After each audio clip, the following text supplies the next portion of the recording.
तो हमारे अंदर किस तरह से बिल्कुल से शांति आए, ये जानना चाहते हैं। देखिए कट शॉर्ट बात आपकी समझ गया। देखिए, हम जब भी कोई आंसर कर रहे होते हैं हमेशा ध्यान रखिए, प्रश्न पिन पॉइंटेड पूछिए, उसके बैकग्राउंड मत बताइए। पहली चीज, हमने जो सीखा है अब तक पारंपरिक ज्ञान, उसको भूलने की कोशिश करिए, उससे डिटैच होइए, तभी हमको शांति का रास्ता भी मिलेगा, समझ का रास्ता भी मिलेगा। क्योंकि जो पारंपरिक टीचिंग और प्रीचिंग रही है, उसने मनुष्य के मन को इस तरह से प्रोग्राम किया है कि उसको लगता तो बहुत अच्छा है, लेकिन एंड रिजल्ट उसका बहुत आता नहीं। हमें क्या चाहिए जीवन में? हमको चाहिए एंड रिजल्ट, परिणाम चाहिए। और कई ऐसे मिसकंसेप्शन हैं जिनको हमें लगातार समझना चाहिए। पहली चीज तो एक शब्द सर्वशक्तिमान। सर्वशक्तिमान कोई नहीं होता, ना कोई सामान्य व्यक्ति, ना कोई गुरु, ना कोई अवतार। सर्वशक्तिमान जैसी कोई चीज होती ही नहीं।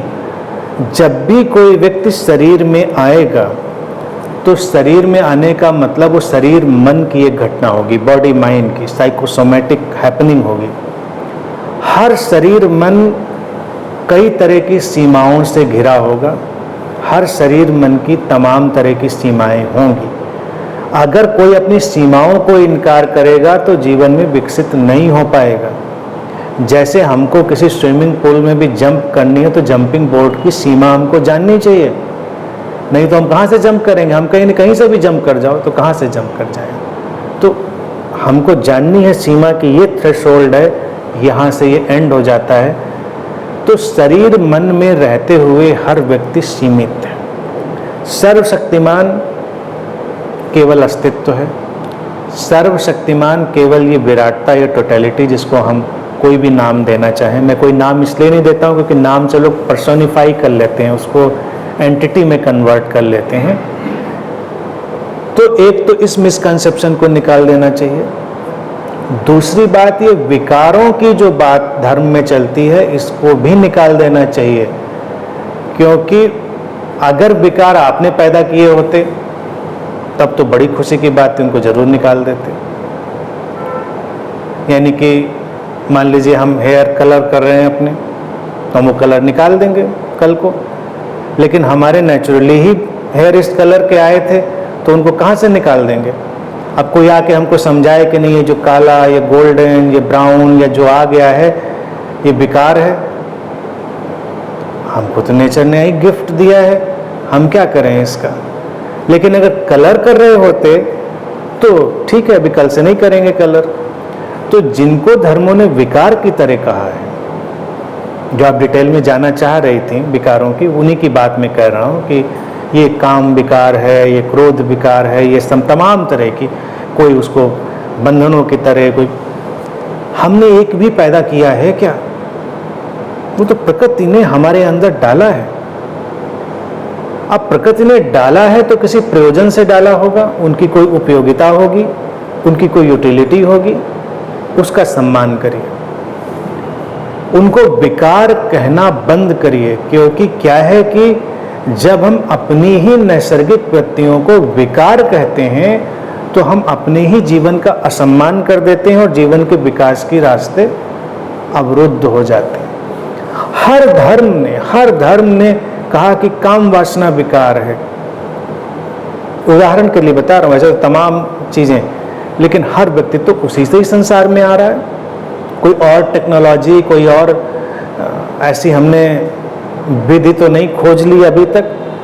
और हर धर्म वाला चिल्ला चिल्ला करी वो विकार कह रहा है। और जो विकार कहने वाले बड़े बड़े महात्मा गुरु हैं, अक्सर उस विकार में उलझते और फंसते पाए जाते हैं। आजकल का जो परिदृश्य है, सिनेरियो है, वही है। अभी वही व्यक्ति बैठ के ही प्रवचन दे रहा होगा विकार है, और स्टेज से उतर के उसी विकार में उलझा पाया जाएगा। अब इतनी समझ थी आपको तो क्यों उलझे? क्योंकि वो प्रकृति का आपके ऊपर दबाव है। अगर उसको आप सम्मान से स्वीकार नहीं करेंगे तो वो विकृत होता चला जाएगा। भोजन का विकार, कहेंगे बहुत इसको भोजन में रस है, भोजन में रस है तो जीवन है। ठीक है, आप पैदा हुए, भोजन का रस छोड़ दीजिए। महात्मा लोगों को पहले बात समझ में आती थी कि रस नहीं लेना है जीवन में, और हमारे उपनिषदों ने कहा रसो वै सह, परमात्मा रस स्वरूप है। हमारे घर में भी कई ऐसे साधु संत आते थे जो रस और स्वाद के खिलाफ थे, तो उनको एक ही उनके पास वो बर्तन रहता था, सब कुछ उसी में डाल लेते थे। आप उनको दाल चावल सब्जी मिठाई सब दीजिए, सब उसी में। अब कोई पूछता था कि आप ऐसे कैसे खाते हैं, कहते हैं मुझे क्या है, मैं तो स्वाद नहीं लेता। तो नहीं लेते तो कोई बड़ा महान काम तो नहीं करते। स्वाद अगर बना है प्रकृति में तो आपने प्रकृति का भी सम्मान नहीं किया। और आप देखिए ह्यूमन सिविलाइजेशन के इवोल्यूशन में हमारे टेस्ट का भी बहुत बड़ा रोल है। हम जब केवमैन से जो शिकार करके कच्चा मांस खाते थे और आज हम जहाँ पर बैठे हैं उसके पैरेलल ही हमारे रस का यानी कि स्वाद की इंद्री का भी विकास हुआ। इतनी हमने डिशेज खोज डाले, इतने हमने मसाले खोज डाले, इतने तरीके खोज डाले। कभी आप सोचिए, अकल्पनीय लगता है कि किसी भी चीज़ को कैसे कुक करते होंगे, ये कहाँ से ख्याल में आया होगा। ये किसी इनलाइटनमेंट और स्पिरिचुअल प्रैक्टिस से छोटी बात नहीं है।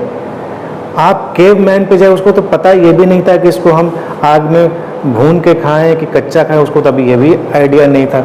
धीरे धीरे एक दिन आइडिया लगा कि अच्छा इसको ऐसे भी कर सकते हैं, इसको आज तो हम क्या क्या नहीं कर सकते हैं। तो वो भी इवोल्यूशन। अब इसको कोई देखे कि ये विकार है, क्या विकार नहीं है, इवोल्यूशन।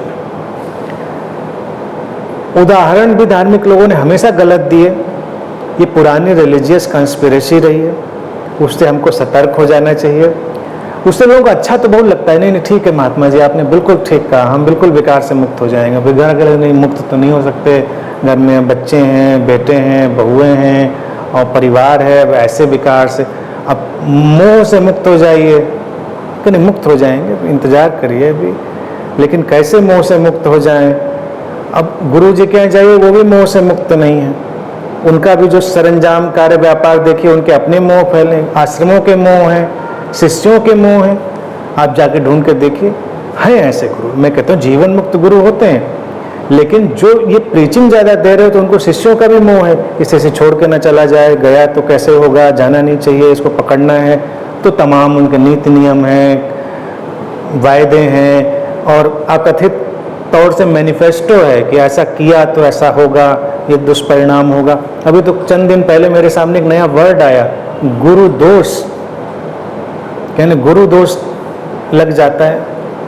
तो मैंने सुना था कि सर्प दोष लगता है और तमाम तरह के दोष लगते हैं, गुरु दोष। हमने ये क्या होता है? तूने कहा हमारे गुरु जी कहते हैं कि अगर हमको छोड़ के तुम कहीं गए, तुमने किसी का प्रवचन सुना, तुमने किसी की बात मानी, तुमने कोई साधना करी तो गुरु दोष लगेगा, फिर उससे तुमको कोई नहीं बचा सकता। दुनिया में किसी भी दोष से बच जाओ। ये क्या है? ये मोह और बंधन का एक नया रूप और नया सिस्टम है कि नहीं। अब भंवरे का उदाहरण, भंवरा तो बेचारा इतना निर्दोष प्राणी, क्या फूल के ऊपर जाकर बैठना उसका विकार है? ये उसकी वृत्ति है, प्रकृति का आयोजन है। तो हमको अगर बिठा दिया जाए उस डिपार्टमेंट में, मान लीजिए कोई ऐसा डिपार्टमेंट हो जहाँ पे डेटा फीड हो रहा हो और ऐसा कोई धार्मिक व्यक्ति बिठा ले, तो आगे से भंवरे बनाना बंद, ये प्रोडक्शन नहीं बनेगा। क्योंकि ये इसको इतनी अकल नहीं, जाके फूल में बंद होता है, मर जाता है। लेकिन वही तो उस फूल को आगे ले जाता है।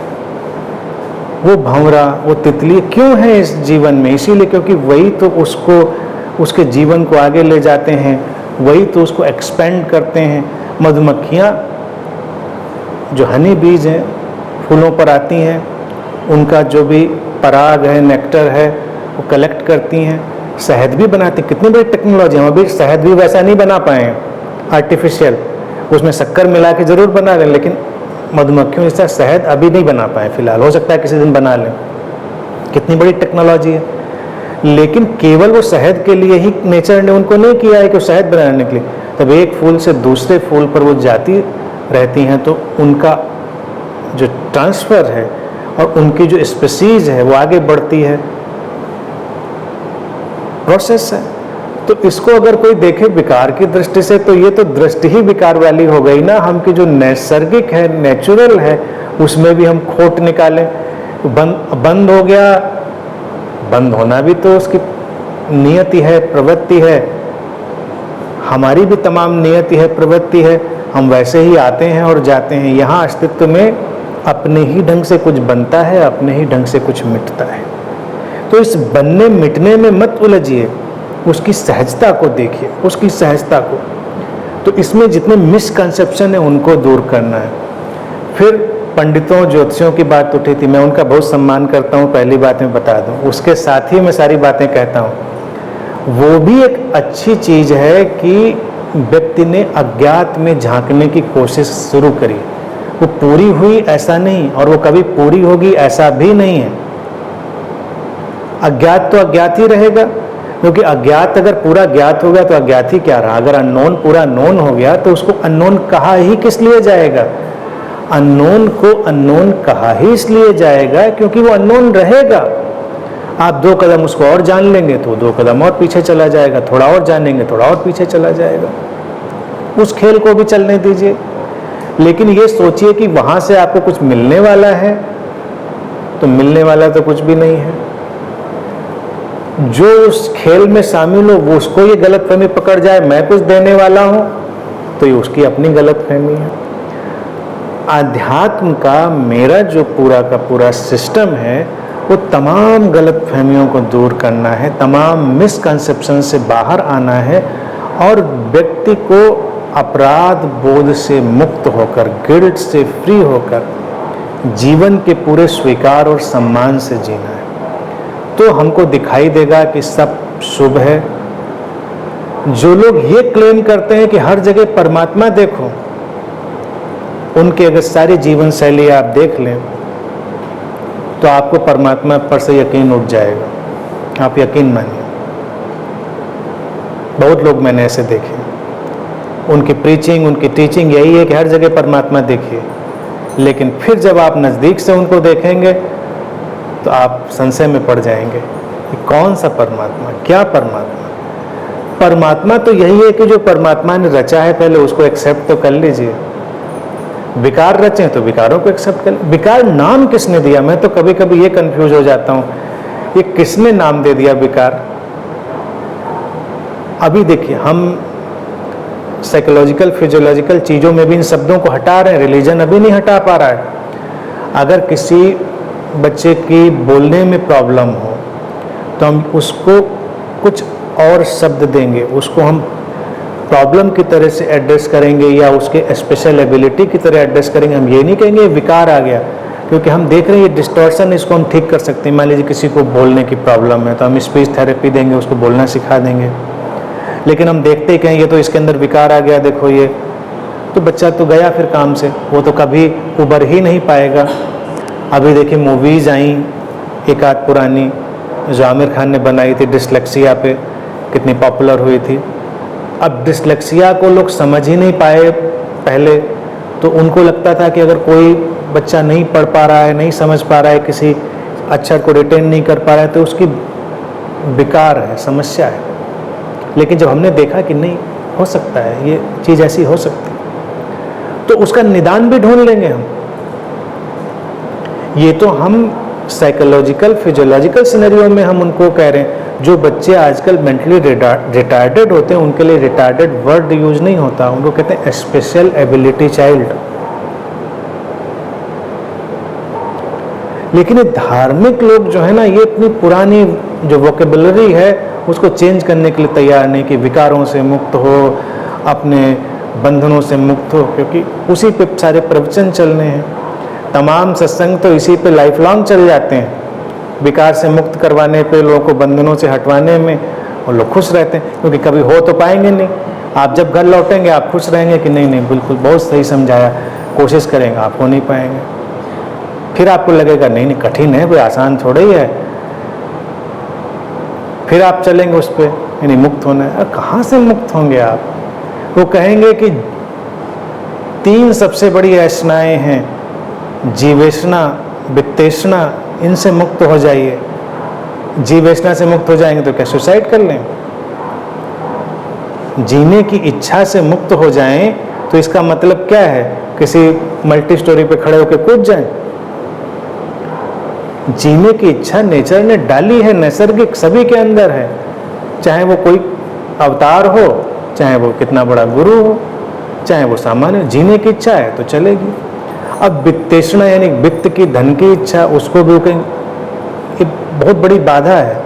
लेकिन आप देखिए, मैं उसको बाधा नहीं कह रहा हूँ, मैं कह रहा हूँ इवोल्यूशन का प्रोसेस है, रिस्पेक्ट है, क्योंकि रिसोर्सेज ही आपको आगे ले जाएंगे।